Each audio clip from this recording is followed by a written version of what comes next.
All right, hey guys, welcome in. Today we are going to do a step-by-step Mona Lisa. I got out my giant painting here that's always in my class. Kids always think that I added some paint to it, but believe it or not, it is just from TJ Maxx. We'll use that for inspiration. I'm going to try to get a little more detailed on this. I have one already that I've done where it was a little bit more simplistic. So let's start with her head shape first.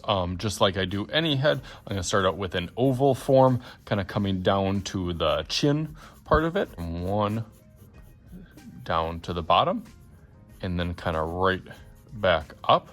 On this side, a little bit lighter, but then kind of getting her hair line on this side, and then figuring out where her neck will be. Knowing that a portrait is just kind of shoulders up for the most part, knowing that her shoulders will go off to the side, but I want to keep in my brain where her eyes, nose, and mouth will be going. This is just a really simple kind of version. I just trace out some of the really details and standout parts, and that's how I would start, by just setting up kind of your proportion. Kind of where those eyes, nose, and mouth, start to line up, and then, you kind of get an idea for where the hair kind of flows. Eye shape is how I do it, will be that kind of football shape, so kind of a curve line going up, curve line going down. Same thing on the bottom, a little bit further on top, I'll always say. Same thing on the other side. As best as you can, as even as you can, like I said, about an eye size in between. Okay, right away, this is where some people get frustrated. I can see myself that this one is a little bit lower over here, but instead of crumpling up my paper, instead of crossing it out and getting frustrated, I know that I'm always gonna add more features. I'm going to add more wrinkles, more details on it. So I'm just keeping in mind where everything's going to be going. Eventually, and then I can always kind of play with those. That's why I do start off a little bit lighter on mine. I'm going to add that eyeball shape for the pupil in the middle. That I will definitely do a little bit darker on the outside, and then leave a little bit white in the middle. On the other side, except I want it to be over a little bit more on this side. So I'm going to exaggerate that part of it. Go a little bit darker over here as if she's kind of looking this way a little bit more. A little curve on the inside, I like that. Have this kind of eyebrow area coming down with a nose, a little curve over on this side, kind of a curve on this side.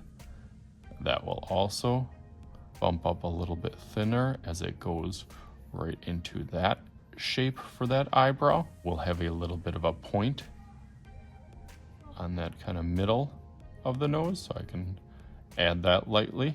And that's really all I'm doing for the nose right now. A pencil size or kind of the distance from there. I keep this in proportion so I know that mouth will go to the middle of the eye.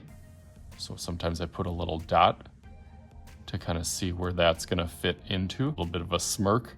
So that line kind of curves up a little bit. I'm going to do that middle first, and then mouth kind of bumps in the middle, and then right back out to that point. This one's a little bit thinner, and then that bottom bulges out a little bit further down here. Doesn't quite look like Mona Lisa, and that's okay, but it does look like a person. Starting to look a little bit more feminine, sometimes with that extra kind of eyelash and a little bit more stylized features. You can get that more feminine feel to it. From here, I can see that this part is a little bit too large. Again, besides just crumpling it up or scratching it out, I'm gonna play with that proportion where I know that kind of circle shape for the chin under here, and then that bottom part up here will then actually be a little bit more realistic as a facial feature size. That's going to be dark under here. So now it looks a little bit more in proportion. Okay, nice. So that's always my first place to get to, is right here, to get a kind of basic person, 2 eyes, a nose, a mouth. Now I can start looking at some of those standout features that makes that person a little bit as I go more and more into the detail. Her hair and her kind of gaze will automatically already do that. You can see I'm playing with some of those little features that I can see already. I can see that this face is a little bit wide, really to the outside of that eye, where that eye kind of curls up here. That's the edge of the head. So I know that that has to be a little bit smaller and a little bit thinner, and that the others will be filled in kind of with hair. I know this whole section, you know, will be the hair over here, and it comes up, you know, kind of center part-ish, which again will kind of follow back a little bit as her hair's kind of tied back. So I can already start to get the feel of where that might go automatically just by doing that. It starts to get some of those qualities that we're kind of looking for in that kind of exaggeration of the hair styling on this side of it. So I'm gonna get that same kind of styling on this side also, where the shape kind of rounds the top of the head. Exaggerates a little bit more over this way. And as soon as I start playing with a hair length lines, it'll start to look a little bit more feminine and a little bit more realistic, like the Mona Lisa. So I'm gonna go through and add a kind of another layer onto that now that I got the basic.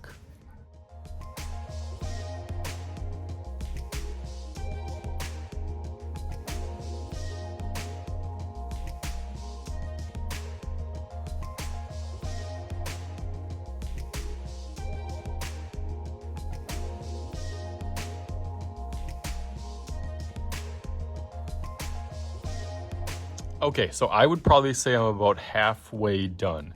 And many times at this point, I myself get a little bit frustrated and consider kind of going on to something else or changing it or switching my approach. Sometimes you just gotta kind of tough it out, make the best out of what you have, and kind of like Bob Ross says, no mistakes, only happy accidents. I'm still kind of going front to back, side to side, kind of top to bottom, middle, inside out, trying to get now some of that light and contrast from lights to darks. Lights to dark. Leonardo da Vinci was very good at that, blending from one really dark to one really light and making it soft and subtle, making it look really, really a smooth transition.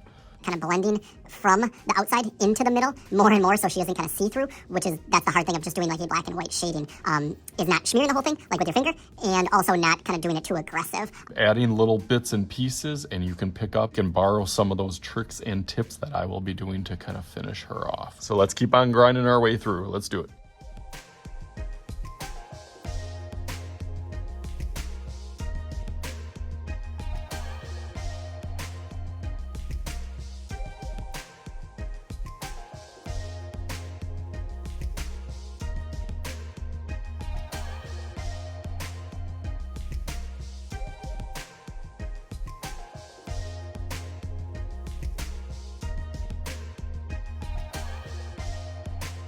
All right, so now it is a little bit more detailed, a little bit cleaner. Details to the face. I think it looks really, really good, but I don't think it's done just yet. So let me add a little bit of magic to it with my giant picture here. We'll look right into the eyes of her, just like...